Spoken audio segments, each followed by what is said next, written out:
Welcome to another episode of Shadows of the Tarot.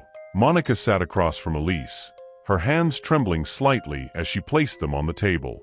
Her future card had shown a complete shift in her life, one that Elise assured her she should be excited about and embrace. Yet, Monica couldn't shake the apprehension lingering in the pit of her stomach. Elise gently nudged the deck toward her, its edges worn from decades of use, and urged her to draw another card.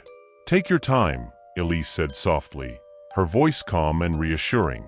Monica hesitated for a moment before picking up the deck from the antique tin, the faint scent of aged paper wafting upward. As she shuffled the cards, one slipped from her grasp and fluttered to the floor, landing face down. Monica bent to retrieve it, her fingers brushing against the cool surface.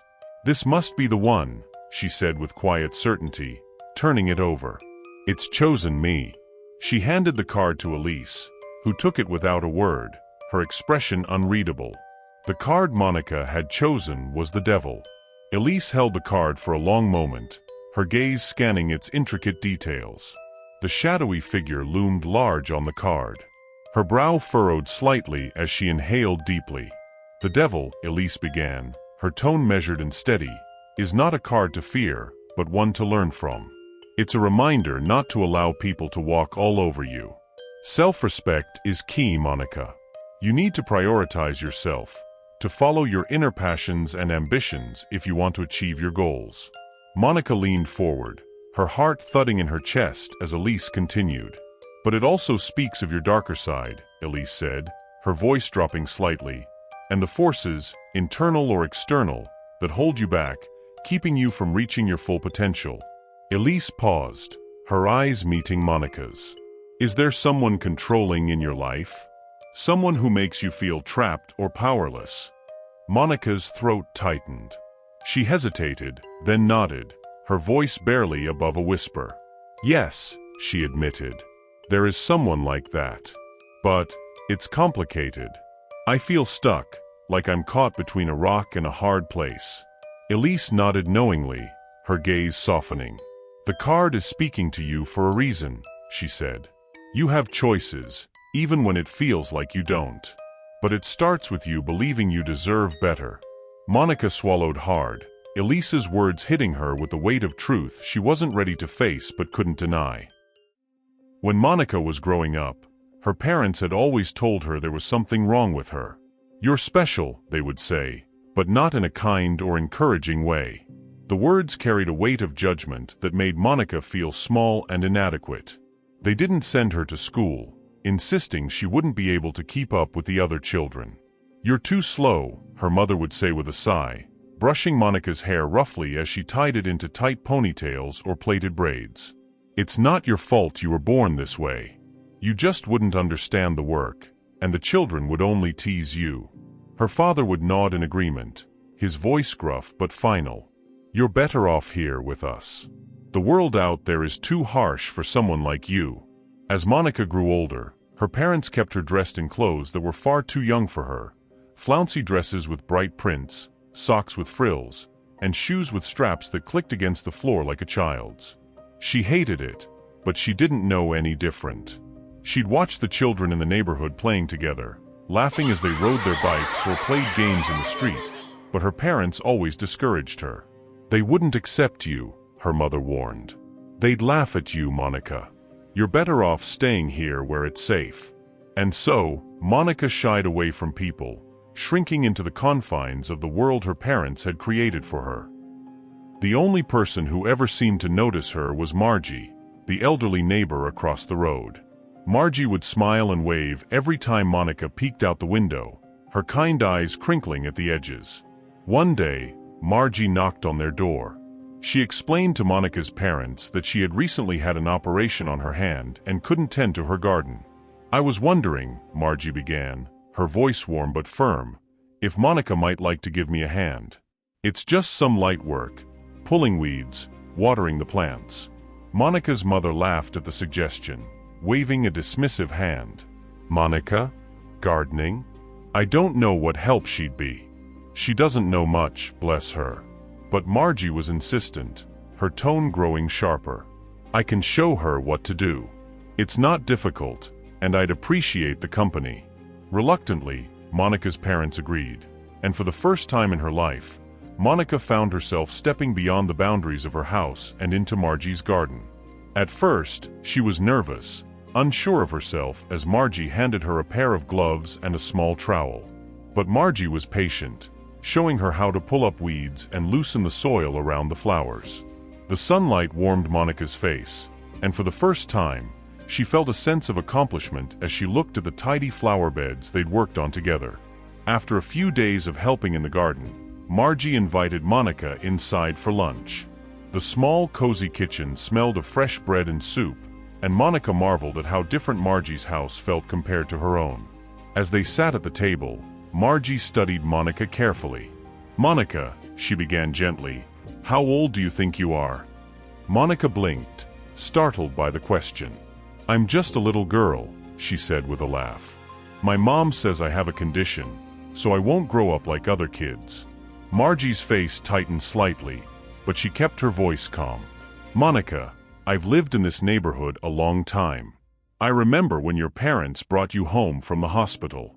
That was, let me think, about 17 years ago." Monica stared at her, the words hanging in the air. 17, she repeated, shaking her head. "That can't be right. I'm not a teenager. I'm too stupid to be that old. I don't even go to school." Margie leaned forward, her expression serious but kind. "You're not stupid, Monica," she said firmly. "And you are 17. You're not a little girl anymore. I don't know why your parents told you these things, but you deserve to know the truth." The realization hit Monica like a tidal wave, washing over her with equal parts disbelief and confusion. Her parents' words, the years of isolation, the way she had been treated, all of it suddenly felt suffocating. But sitting across from Margie, for the first time, Monica felt a glimmer of something new. Maybe it was hope. Maybe it was the beginning of something she couldn't quite name yet. But it was there, and it was hers. Margie was deeply disturbed by everything Monica had told her. The thought of a bright young girl being hidden away and convinced of her own inadequacy gnawed at her. She decided to probe further, her voice gentle but insistent. "So, can you read or write, Monica?" she asked, carefully watching the girl's reaction. Monica responded with another nervous laugh, shrugging her shoulders. "No, I can't do those things. I'm just a special child, remember? My mom says my brain isn't like other people's." She spoke as if she were parroting words she'd heard her entire life, the resignation in her tone breaking Margie's heart. Margie took a moment to steady herself. She smiled warmly at Monica, placing a reassuring hand on hers. "Well, I think you're far more capable than you realize," she said firmly. "How about I teach you? Reading, writing, even a little about the world outside of here." Monica's eyes widened, a mix of excitement and fear flickering across her face. "You think I can learn? Really?" Margie nodded. "With the right guidance, you can do anything, Monica.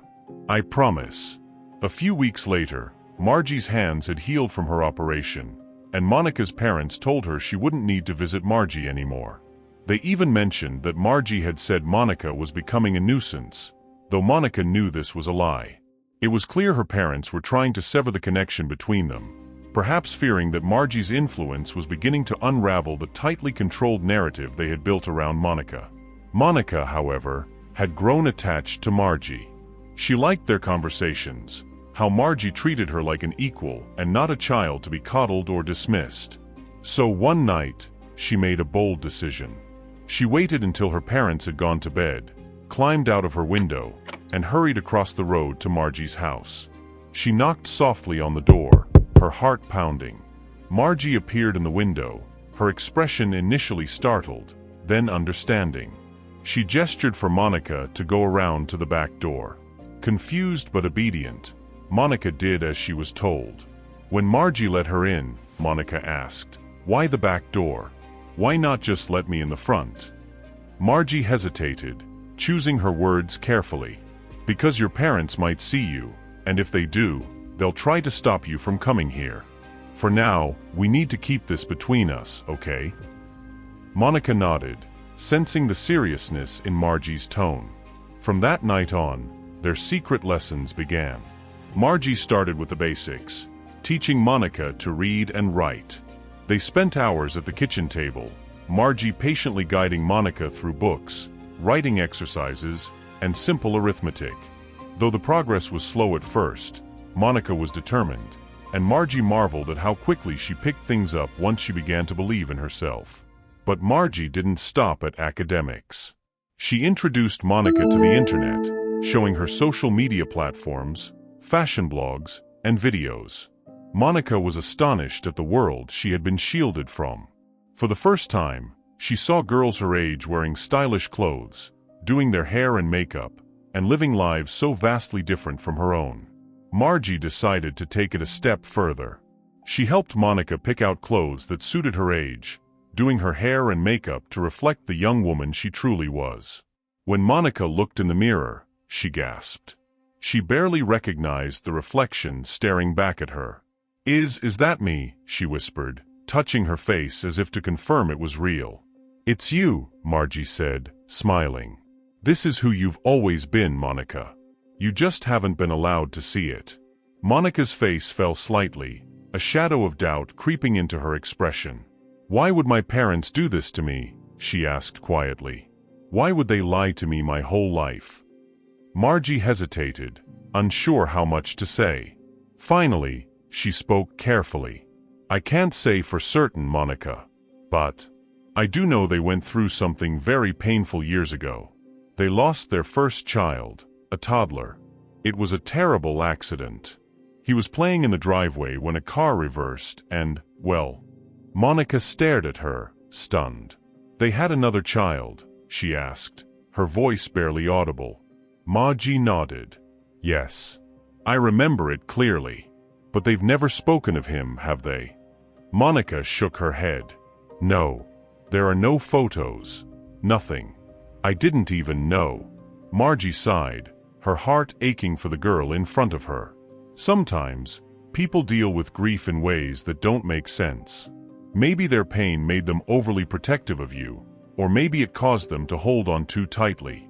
But that doesn't make what they've done right. You deserve to live your own life, Monica.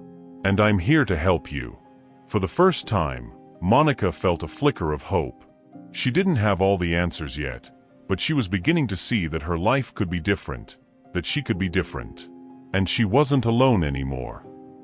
Over the months, Monica grew and flourished under Margie's care. Her once timid and uncertain demeanor began to shift as she learned more about the world and her own capabilities. Late one evening, as they sat together in Margie's cozy living room, Monica finally spoke the words she had been holding back. "I don't know how to thank you," she said, her voice trembling with emotion. "I've never had someone guide me like this, or care about me like you do. You've shown me what love feels like, Margie. Real love." Margie reached out and placed a hand on Monica's. "You don't have to thank me, Monica. You deserved this all along. You just needed someone to remind you of how special you really are." One day, while they were having tea, Margie brought up something she had been hesitant to mention before. "Monica," she began, her tone cautious, "have you ever met your aunt? Your mother's sister?" Monica shook her head. "No. I didn't even know I had an aunt until you mentioned her once.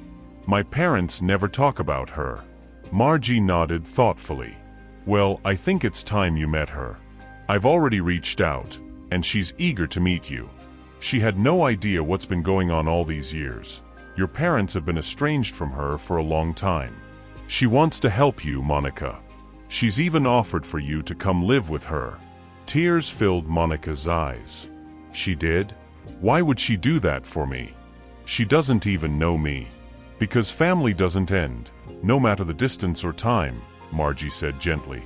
"She wants to get to know you, to give you the life you deserve. It's a chance for a fresh start, Monica." When Monica finally worked up the courage to tell her parents she was leaving, their reaction was explosive. Her mother's voice rose sharply, trembling with anger. "You can't survive without us, Monica. Where are you getting such stupid ideas from? You'll come crawling back the moment you realize how hard the world is." Her father chimed in, his tone cold and biting. "We've done everything for you, and this is how you repay us? By abandoning us." Monica held her ground, her hands shaking but her voice steady. "I'm not abandoning anyone. I'm choosing myself for once. I'm leaving because I deserve to live my own life." Her parents' protests grew louder, but Monica had already made up her mind. She didn't tell them about Margie's role in her transformation. Instead, she quietly packed a small bag and, with her heart pounding, walked out of the only home she had ever known. Her aunt welcomed her with open arms, providing a warm, loving environment that Monica had never experienced before. For the first time, she felt free, free to explore who she was, free to make her own choices. It was during this new chapter of her life that Monica met Jacob. It happened on her first visit to a bar, a place that had once felt forbidden and out of reach. Jacob was charming, with a warm smile that made her feel instantly at ease. He struck up a conversation with her, and for the first time, Monica didn't feel the need to hide or make herself smaller. Jacob made her feel special in ways she never thought possible. He listened to her, laughed with her, and made her feel like she belonged. It wasn't long before they began dating, and for Monica, it was like a dream she had never dared to dream. One evening, after a dinner date, Jacob turned to her, his eyes filled with sincerity. "Monica," he said, "I want you to move in with me. I've never met anyone like you, and I can't imagine my life without you." Monica froze, her breath catching in her throat. "Me? Move in with you? Are you sure?" Jacob took her hands in his grip firm and reassuring. "Of course I'm sure. You're amazing, Monica. I love you." Tears welled up in her eyes. She couldn't believe it. How could anyone love her? All her life, she had been told she wasn't enough, that she was too broken to be loved. But here was Jacob, looking at her like she was the most incredible person in the world. In that moment, Monica felt something she had never felt before, a sense of worth, of belonging. Jacob made her feel like she was finally stepping into the life she was always meant to have, and for the first time, she allowed herself to believe she deserved it. Monica had been with Jacob for a few years now, and at first, it seemed like everything was perfect. He had showered her with attention, affection, and sweet words that made her feel like the most important person in the world. But gradually, the cracks began to show. It started with small comments, suggestions about what she should wear, how she should style her hair, and the people she should avoid. At first, Monica thought it was because he cared about her, but soon those suggestions became demands. Before she realized it, her life was no longer her own. Jacob controlled every aspect of it. He gave her no money of her own, telling her that she didn't need it because he would take care of her. He decided what she wore, how she presented herself, and even what she ate. Any attempt to assert her independence was met with scorn or anger. Then came the beatings. They started small, an angry shove here, a slap there, but quickly escalated. Jacob would lash out after a difficult day at work, blaming her for the smallest of things. If the table wasn't set to his liking or the ironing wasn't done just right, he'd take his frustrations out on her. Each bruise and welt served as a painful reminder of how far she had fallen. Instead of flourishing as she had under Margie's guidance, Monica began to retreat into herself. The vibrant woman she had once glimpsed in the mirror seemed like a distant memory, a mirage that had disappeared as quickly as it had appeared. She felt trapped, powerless, and isolated. One day, while aimlessly scrolling on her phone during a rare moment of solitude, Monica stumbled upon a mention of tarot readings. It was a small ad on a website she had been browsing, but something about it called to her. It spoke of guidance, clarity, and finding the answers within. The idea lingered in her mind, like a tiny spark in the darkness. She began to think about it obsessively. Maybe the tarot could help her. Maybe it could give her the direction she so desperately needed. But there was one problem. Jacob wouldn't give her any money, and she had no way of earning any on her own. So, Monica got creative. Whenever she saw loose change lying around, on the counter, in Jacob's jacket pockets, or even left in the washing, she would quietly pocket it. Each coin felt like a small act of rebellion, a tiny step toward reclaiming her life. Weeks turned into months as she saved every penny she could find, carefully hiding it in an old tin she had tucked away at the back of the closet. Each time she added to her stash, she felt a flicker of hope, a whisper that she wasn't completely powerless. Finally, the day came when she had saved enough. Clutching the small tin in her hands, Monica felt both exhilarated and terrified. She had found a tarot reader online, a woman named Elise who came highly recommended. With her heart pounding, Monica booked an appointment, telling Jacob she was running errands when the day finally arrived. And that's how she came to be sitting across from Elise. When Monica arrived home, she could sense Jacob's mood the moment she stepped through the door. He was lounging on the couch, a smug grin plastered across his face. "You're late," he said, his tone laced with irritation. "Get changed." She hesitated, her hands clenching into fists by her sides. Changed into what? He smirked, reaching for the familiar box he kept by the couch. Pulling out the skimpy French-made outfit and a pair of high heels, he tossed them toward her. "This. I'm in the mood to be entertained." Monica's stomach twisted, but she didn't argue. She never argued anymore. Arguing only made things worse. She retreated to the bedroom, changed into the humiliating costume, and slipped on the heels. As she looked at herself in the mirror, a wave of disgust washed over her, not just at the outfit, but at how far she had fallen. She hardly recognized the woman staring back at her. Back in the dining room, Jacob sat at the table, impatiently tapping his fork against his plate. Monica moved quickly, balancing the tray of food in her trembling hands as she approached him. Her mind was a whirlwind of anger, shame, and hopelessness. Then it happened.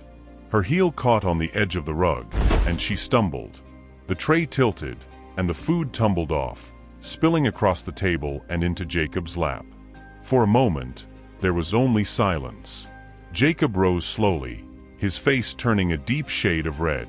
"You clumsy, stupid idiot," he bellowed, his voice shaking the walls. He struck her hard across the face, sending her reeling backward. "Your parents were right about you. You're nothing but a useless, stupid retard." The words hit her harder than the slap. Monica froze, her body trembling with rage and despair. Years of pain, humiliation, and bottled-up anguish surged to the surface, flooding her veins with adrenaline. She forced herself to move, her steps deliberate as she wiped the spilled food from the table. Jacob sneered, sitting back down as though the matter was settled.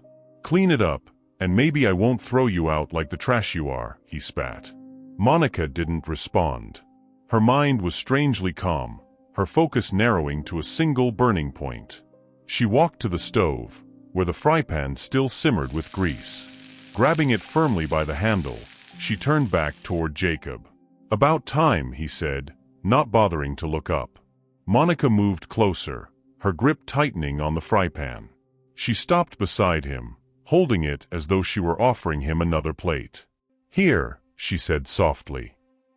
Jacob glanced up, annoyance flickering in his eyes. "What the?" Before he could finish, Monica swung the fry pan with all her strength. It struck the side of his head with a sickening thud, and Jacob slumped forward, groaning in shock and pain. But Monica didn't stop. Years of fear, anger, and humiliation poured out of her as she swung again and again. Each strike felt like she was reclaiming a piece of herself, breaking free from the chains that had bound her for so long. By the time she stopped, Jacob was slumped lifelessly against the table, his body motionless. Monica's chest heaved as she stood there, staring down at him. The fry pan slipped from her hand and clattered to the floor. The room was eerily silent, save for the sound of her ragged breathing. She didn't feel relief. Not yet. Reality hit her like a tidal wave. She couldn't stay here. She had to leave. Throwing a coat over her humiliating costume, Monica slipped on her shoes and ran out of the house, her heart pounding in her chest. The cold night air bit at her skin, but she didn't care. She ran down the street, the heels clicking against the pavement with every frantic step. She didn't know where she was going. She just knew she had to get as far away as possible. As she reached a red light, Monica was forced to stop, her body trembling as she tried to catch her breath. A car pulled up beside her, its headlights illuminating her. Sam, the man behind the wheel, couldn't help but notice her. At first, it was the shoes that caught his attention. Beautiful, expensive-looking heels that seemed out of place on someone running so frantically. The woman looked terrified, her face pale and streaked with tears.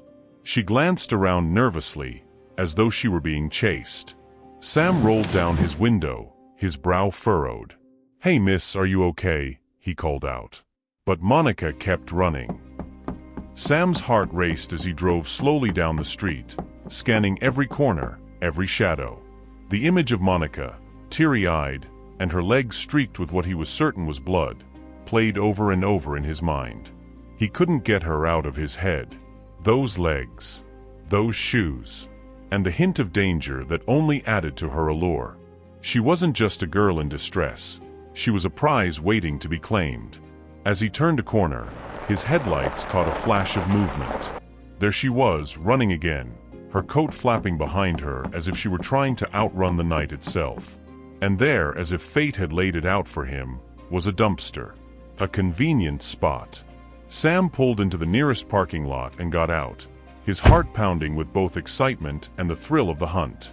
He hesitated for a moment, an uncharacteristic pang of doubt creeping into his mind. Was this too risky? Was he getting sloppy? But then the image of her shoes, the elegance, the perfection, clouded his judgment. Those feet were worth it. He adjusted his bag over his shoulder, the wire hidden safely inside, and set off in the direction she had gone. It didn't take long to catch sight of her again. She had slowed down, her breaths coming in short, ragged gasps. Her shoulders were slumped, and she looked like she might collapse at any moment. Perfect.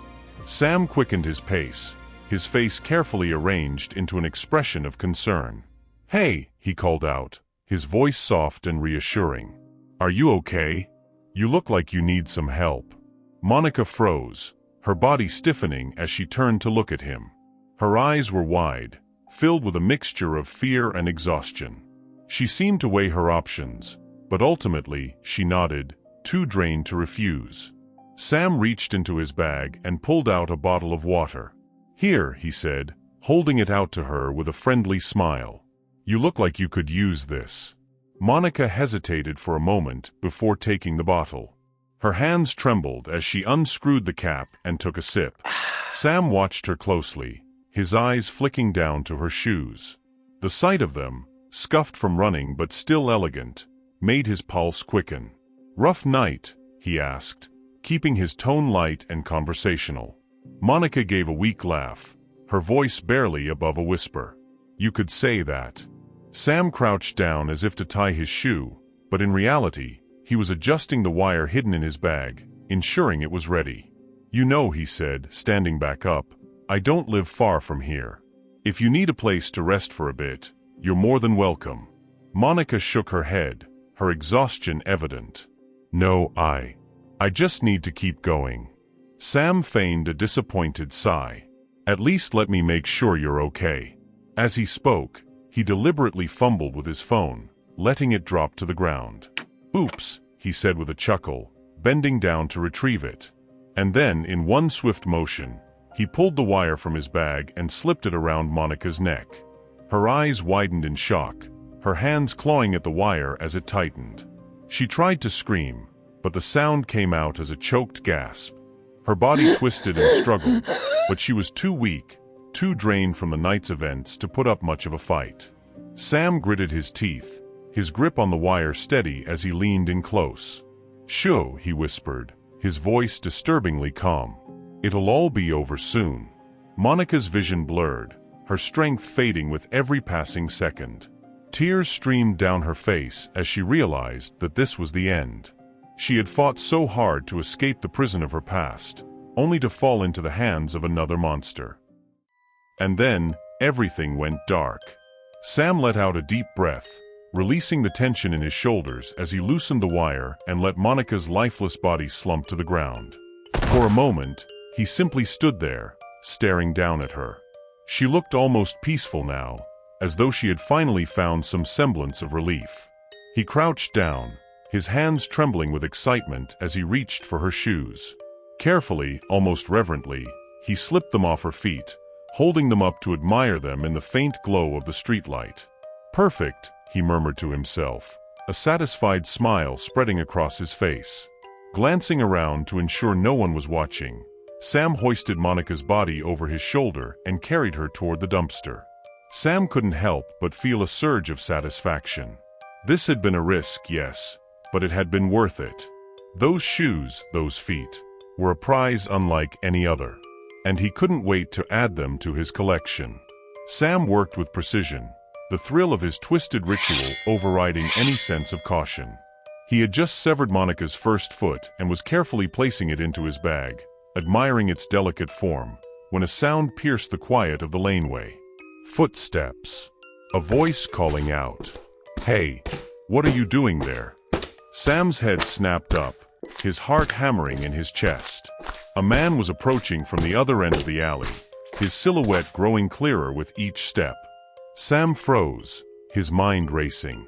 He looked down at Monica's lifeless body, the second foot still attached, blood pooling around her. There was no time. He grabbed his bag, shoving the first foot inside, and stumbled to his feet. His hands were slick with blood, and in his panic, he smeared it across his pants as he wiped them clean. The voice called out again, louder now, closer. "Hey, stop right there."